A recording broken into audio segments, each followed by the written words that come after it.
ومعه الأخبار الرياضية. شكرا لك رشان. السلام عليكم ورحمة الله وبركاته. مشاهدينا الكرام، أخبار الرياضة بعد الفاصل. الكثير من الأحداث التي مرت بها البلاد ولها من الأحفاد ما يقرب 200 تجيد القراءة والكتابة وتتعلم على الحاسوب. نهى معمرة الجنوب الحاجة مياسة ذات 130 عاما. لؤي رفاعي والتفاصيل.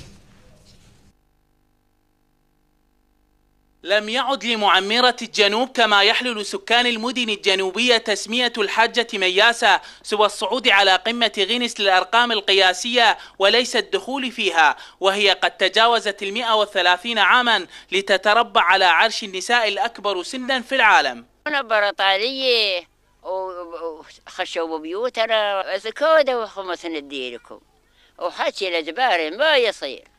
والله ركبنا خيلنا نسحق على راسها مدير. قال لا بدو ايش تقول؟ قالوا نزوده.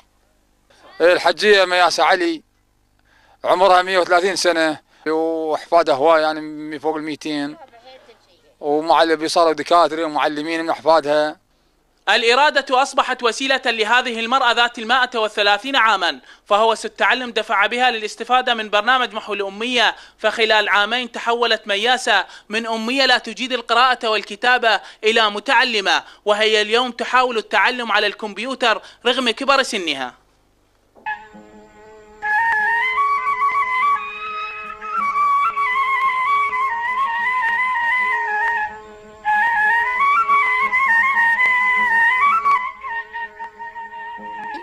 زيادات عندي يتامى وراحوا يشتغلوا وانا ببغداد وانا اكتب. واحد قاعد بيكتب انا عودة تعدل اودي حاسب. اي اكتب كل شيء اكتب. والحاسبه وكل شيء عارف الكل.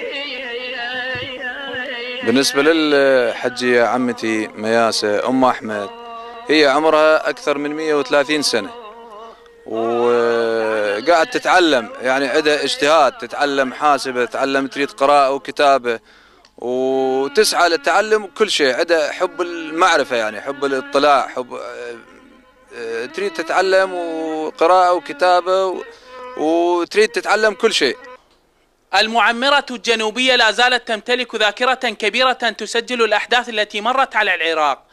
أما عائلتها التي تعد الأكبر في الجنوب وهي قد تجاوزت 200 شخص، يتفق الجميع على قلب مياسة الكبير، فحنين الأمهات في العراق حكاية إبداع تروى بدرجات عالية. حبوبتي مياسة تحبني ودائما تقول لي اقرأ واكتب أحسن أصير كبير وأصير موظف. لا يوجد للمستحيل طريق في حياة معمرة الجنوب، فبين القراءة والكتابة والانضمام لمجموعة غينيس للأرقام القياسية لا زالت تحلم بتحقيق الكثير. من الناصرية لؤي الرفاعي، العراقية. الآن إلى العناوين.